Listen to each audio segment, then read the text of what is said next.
घने जंगल के किनारे एक पुराना घर खड़ा था, जो जैसे अपनी एक अलग जिंदगी जी रहा था। यह घर जंगल के बाहरी हिस्से में स्थित था और बाकी दुनिया से छिपा हुआ था। इस उसी घर में एक रहस्यमयी और खूबसूरत लड़की एला अकेले रहती थी। उस एला की कहानी एक दुख और त्रासदी से भरी हुई थी। उसकी माँ, जो एक शक्तिशाली जादूगरनी थी, एक साधारण इंसान से प्यार करती थी। एला के पिता, उनका प्यार जादुई समुदाय द्वारा निषिद्ध था, लेकिन इसके बावजूद उन्होंने एक साथ जीवन बिताया थे, जिन्हें अपनी पत्नी के जादुई रहस्य का कोई पता नहीं था। और एला उस घर में बड़ी हुई जहां जादू और सामान्यता एक साथ रहते थे। लेकिन एक रात वह शांति टूट गई। एक भयानक हादसा हुआ जब एला केवल एक बच्ची थी।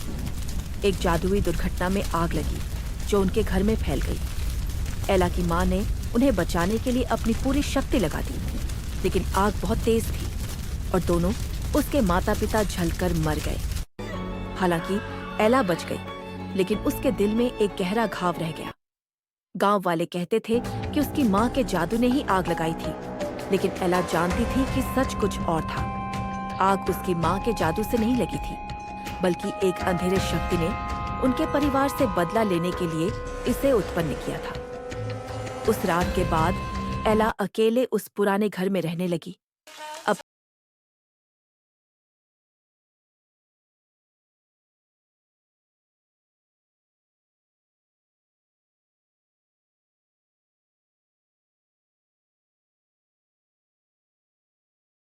गांव में आया। वह कुछ काम के सिलसिले में आया था और जब वह गांव में घूम रहा था तो उसने उस रहस्यमयी लड़की के बारे में सुनी। गांव वाले उसे चेतावनी दे रहे थे कि वह उस घर में न जाए, क्योंकि वह शापित है और उसकी नजरें किसी आदमी को पत्थर बना सकती हैं। दरवाजे पर पहुंचा, एला ने उसे दरवाजे पर खड़ा पाया। एक पल के लिए दोनों चुप थे। लुकास ने देखा कि उसकी आंखें एक अजीब जादू से दमक रही थी, लेकिन उनमें एक गहरा दुख भी था। उसने अपना नाम बताया और आश्चर्यचकित होकर एला ने उसे अंदर आने का आमंत्रण दिया। कुछ दिन बाद लुकास और एला मिलने लगे और धीरे धीरे उनका रिश्ता गहरा होने लगा। लुकास ने महसूस किया कि जो डर गांव वालों ने उसके बारे में फैलाया था, वह केवल अज्ञानता पर आधारित था। एला एक राक्षस नहीं थी, बल्कि वह एक ऐसी लड़की थी जिसने अपार दुख सहा था और जो अपने असली रूप को छुपाने के लिए मजबूर थी। एला ने आखिरकार लुकास से सच बताया।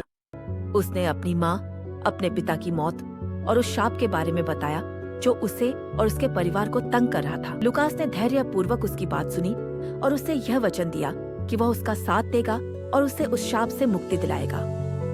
समय के साथ एला और लुकास और भी करीब आ गए। एक दिन वे जंगल में गहरे तक गए, जहाँ उन्हें वह अंधेरा जादू मिला जिसने उसके परिवार को शापित किया था। उस जादूगरनी से उन्होंने संघर्ष किया और अंत में एला ने उस शाप को तोड़ दिया। अब एला को फिर से समाज का हिस्सा बनने का अवसर मिला। गांव वाले उसे अब एक राक्षस के रूप में नहीं, बल्कि एक ऐसे व्यक्ति के रूप में देखते थे जिसने अकल्पनीय दुखों का सामना किया। एला और लुकास ने एक साथ अपना जीवन शुरू किया और उनके प्यार की ताकत ने उन्हें यह सिखाया कि अंधेरा कभी भी किसी व्यक्ति को पूरी तरह से परिभाषित नहीं कर सकता।